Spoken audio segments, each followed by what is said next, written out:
Bonjour, bonsoir, bienvenue dans ce nouvel épisode. Aujourd'hui, nous allons parler de la féodalité en Occident, surtout la période 10e, 11e siècle, c'est-à-dire le moment où cette féodalité se met en place, ce qui nous permettra de la définir et de voir toutes ses applications utiles tout au long de cette vidéo. Donc, on va déjà commencer par quelques petits faits factuels. Avec la dislocation de l'Empire carolingien, on a un pouvoir qui se régionalise. Bon, on a souvent l'image de cette période comme une période de dérèglement, d'absence de pouvoir, mais ça reste un cliché.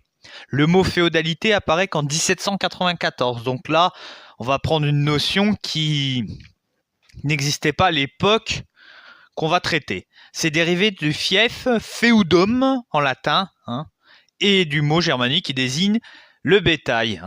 C'est une concession du seigneur à son vassal, le fief. La majorité du temps, c'est une terre. Pour comprendre la féodalité, il faut comprendre les relations entre le vassal et le seigneur. C'est central. Honnêtement, c'est le point central. C'est toutes ces relations et ces jeux qui entourent. Ensuite, quand ils ont le pouvoir en leur possession et l'occupation du territoire. Donc aujourd'hui encore, il y a des débats assez vifs. C'est un grand chantier historiographique parce qu'on se pose beaucoup de questions là-dessus. Mais bon, vous devez savoir que c'est une continuité par rapport à l'Empire carolingien. Il n'y a pas de rupture, il n'y a pas l'an 1000 arrivé, coucou, me voilà, je change tout. Non, non, il y a une continuité. Donc nous allons parler des institutions féodales, ainsi que des relations. Alors, c'est différent chez les Carolingiens de la vassalité. La relation de fidélité est fondée sur la fides, la foi, la confiance. À l'origine, c'est privé, ça a une racine romaine avec le clientélisme. Mais chez les Carolingiens, ça rentre dans la sphère publique. Ce qui restait privé est devenu public. Alors, la relation est essentielle avec un rituel de codifié, accompagné par des gestes et voilà, on ne devient pas vassal de quelqu'un n'importe comment. Il y a vraiment une codification. Le futur vassal se présente tête nue, désarmé, se met à genoux, main dans celui qui sera son seigneur. C'est ce qu'on appelle la déditio. Un notaire fait les écrits, et là-dedans, il y a un relevé de tous ces registres de féodalité, de dommages. Ça donne un cap brut. Au départ, c'est à l'oral, mais après, ils l'écrivent, comme ça, ils sont tranquilles, ça évite le problème. Avec des gestes où il promet la fidélité, ça s'appelle l'aveu, il prête serment sur des livres sacrés, comme ça, si il se dédie, il se fait un parjure, faut être totalement honnête. Alors, le seigneur reçoit son vassal, il le relève, il l'embrasse sur la bouche, c'est ce qu'on appelle l'osculum, et l'hommage est personnel. À la mort d'un des deux membres, soit du vassal, soit du seigneur, faut recommencer. Et il y a des obligations entre le vassal et le seigneur. Le vassal doit l'engagement, c'est-à-dire il ne doit pas nuire à son seigneur. Il y a des obligations comme faire l'escorte, escorter le seigneur, lui donner le conseil, pour des décisions politiques, militaires, judiciaires, une aide militaire, garder le château, des aides financières de temps en temps quand il y a besoin d'argent. Il y a possibilité que plusieurs vassaux rendent hommage au même seigneur, et inversement. L'hommage lige est l'hommage supérieur, avec le contrat synallagmatique. Le seigneur a des obligations de défendre son vassal. Eh oui, le vassal, il aide bien, mais à un moment, quand le vassal est dans le pétrin, il faut quand même que le seigneur vienne aider son vassal. Donc, à l'inverse, si ce service n'est pas rendu ou s'il y a une atteinte au contrat, un coup de canif dans le contrat, le contrat est rompu. Donc il y a véritablement une contractualisation dès la moitié du 9e siècle. Faut pas oublier que dès 843, Charles le Chauve reconnaît à l'Assemblée de Coulaine des obligations à ceux qui lui ont rendu hommage. Relation contractuelle encouragée par les Carolingiens avec le comte. Il y a une relation vassalique entre eux. Donc voilà, le roi est dans ces relations féodales. Il est le seigneur, il a des vassaux, donc ça prouve que la puissance publique ne s'est pas effondrée. Autre élément, la naissance du fief. Nom de la récompense donnée au vassal, le beneficium, le bienfait, visible dans l'Empire byzantin et dans le monde musulman. Alors c'est une terre ou une gratification numéraire, hein. On parle souvent, il te donne un fief, une terre, mais ça peut être de l'argent ou même un office, hein. Ça peut être, je sais pas, par exemple, garder un péage. Tu gardes le péage, et puis bon, tu reçois, les gens y passent et tu gardes un petit peu d'argent, hein. Le capitulaire de Quierzy permet de transférer ces terres en mode héréditaire, hein. Voilà. Donc il y a véritablement un processus de territorialisation du bienfait, encouragé par les rois. Il y a la même chose au XIe siècle en Italie. L'empereur Conrad II décide en 1037 de promulguer l'édit des fiefs et encourage la transmission héréditaire des terres, y compris pour les petits vassaux. L'autre facteur qui favorise la territorialisation et l'immunité des terres, ce qui leur permet de se transmettre les terres, de donner les terres et tout ça, c'est que on peut percevoir l'impôt, donc on a des notions de pouvoir régalien. Donc ça aide énormément, quoi. À un moment, quand tu as le pouvoir sur les terres, à un moment, même si ces terres t'appartiennent pas, vu que tu as le pouvoir, dans le fait, elles t'appartiennent, hein. Donc seul le propriétaire peut lever les impôts normalement. Donc il y a une véritable territorialisation du pouvoir. Il y a des immunités au départ pour le roi, des terres avec des immunités, c'est-à-dire des îlots de juridiction autonomes. On lève des taxes à sa guise. Alors, la seigneurie et le territoire et le pouvoir. Déjà, le paysage est caractérisé par un château, qui est là pour les invasions, mais aussi pour démontrer c'est qui a le pouvoir. Plus mon château est gros, plus je suis puissant. Au départ, c'est des châteaux à motte, avec des fossés et des palissades en bois. Mais la pierre va éliminer le bois au XIIIe siècle, hein. Il va y avoir véritablement pas qu'une fonction de défense, mais aussi de résidence, avec la hola, salle où on rend la justice, la chambre, lieu de résidence et du trésor, enfin une enceinte autour du donjon, et la tour, la basse-cour, endroit où ceux qui dépendent du seigneur se rendent en cas de problème, hein. C'est un habitat qui passe de l'horizontale à la verticale. Le château va polariser le territoire et devenir véritablement un pôle influent. Les paysans libres se placent sous la protection des seigneurs et transfèrent leur résidence dans des zones fortifiées, hein. Ainsi, ils reconnaissent leur dépendance au castrum, c'est-à-dire au village fortifié. Ce regroupement de la population est appelé par Pierre Toubert l'encastellement, hein. L'Europe médiévale laisse une marque encore aujourd'hui sur le paysage, hein. Mais il ne faut pas oublier que l'habitat est plutôt dispersé au sud et se regroupe et se concentre, alors qu'au nord, l'habitat va se concentrer autour des cimetières, des églises ou des châteaux. Mais en gros, il faut retenir que tout va être polarisé autour du château. Ça va être the place to be. Alors, il va y avoir le fondement de la puissance seigneuriale, hein. Seigneur, ça vient de senior et dominus, celui qui exerce la domination, qui possède la terre et qui exige des taxes, hein, qu'il récupère, hein, voilà, pour s'assurer la justice, le commandement et tout ça. Donc là, c'est un peu complexe, hein, les différents types de seigneurie, donc je vais assez généraliser, hein. N'ayez de crainte, on l'a fait aussi comme ça en licence, parce qu'on a peu de temps, peu de moyens pour bien avoir de quoi développer. Donc on va dire que la seigneurie foncière, c'est le pouvoir économique, qui consiste à prélever des redevances sur les tenues, sur les parcelles de terre des paysans, des redevances, des loyers, beaucoup de taxes, hein, énormément de taxes, hein, 35% de ce que tu gagnes part en taxes. Ajouter à ça une mise en valeur des terres, parce qu'il ne faut pas oublier un truc, on défriche à cette époque. Et oui, il y a une pression démographique, la population européenne augmente depuis le 8e siècle, hein.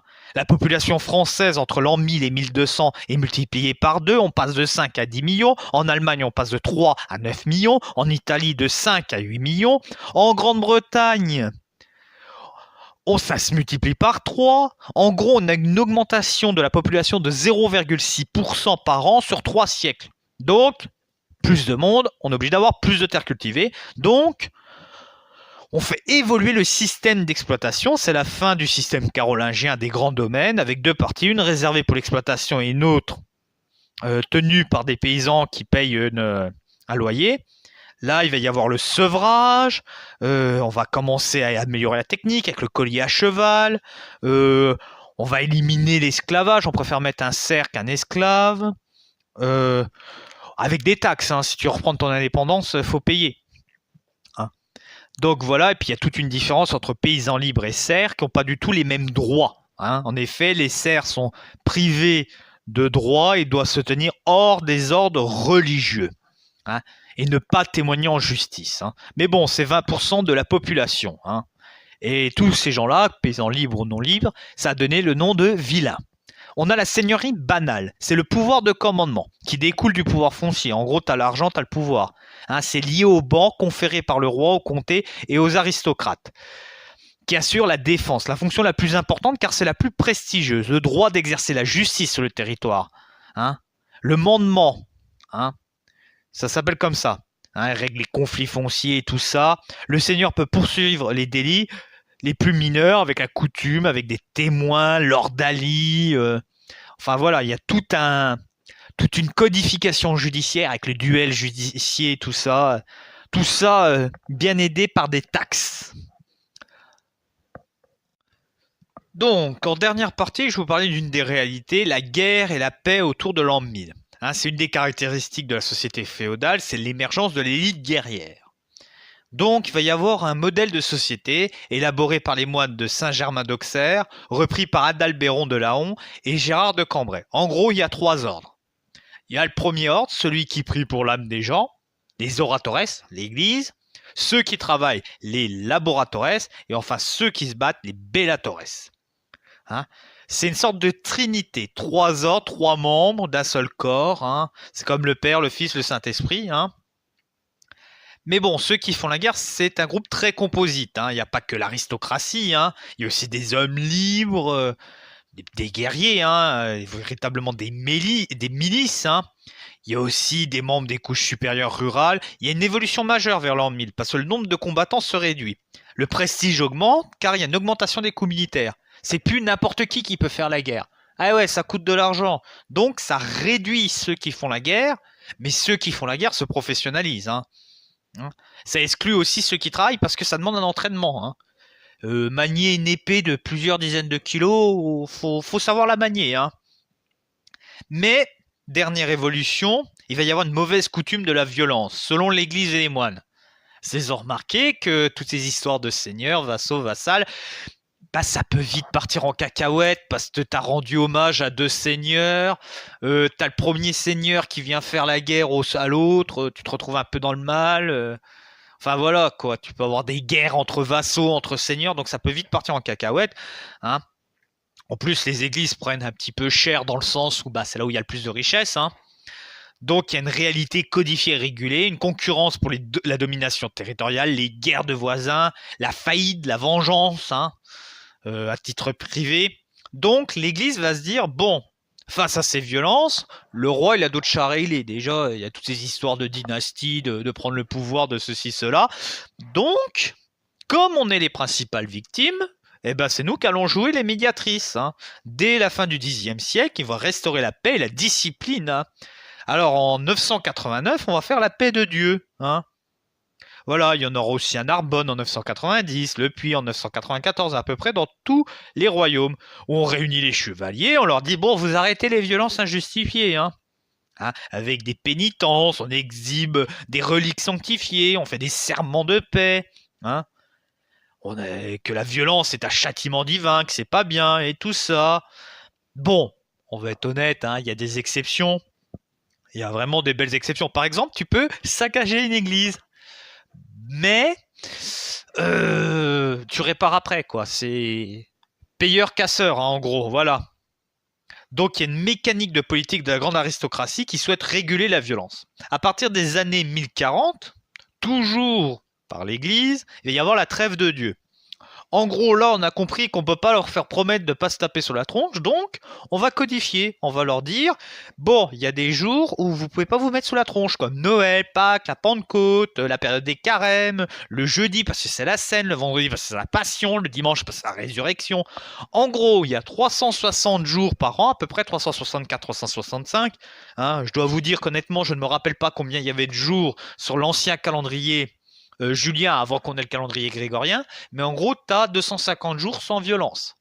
C'est-à-dire plus de 60% de l'année, tu te tapes pas dessus. Donc autant vous dire que dans les autres jours où ils peuvent se taper dessus, ça a dû y aller. Hein. Mais il y a une impasse. Hein.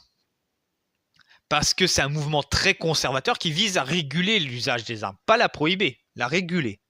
On se met sous la tronche, oui, mais on se met sous la tronche avec des règles. Hein. Donc, on va essayer de protéger ceux qui ne peuvent pas porter d'armes. Enfin, ceux qui n'ont pas le droit de porter des armes. Hein. C'est ça aussi, hein, parce qu'il y a une peur que si les petits paysans commencent à avoir des armes, on ne pourra plus trop les dominer. Bon. Hein, il va y avoir tout ça, il va y avoir des associations, il va y avoir des choses qui vont être faites. Hein. Il va y avoir la création de communes aussi, hein, qui vont essayer de faire valoir leurs droits. Donc, le dernier concile de paix, lui, remonte à 1095. C'est Clermont-Ferrand, hein, c'est l'appel à la croisade.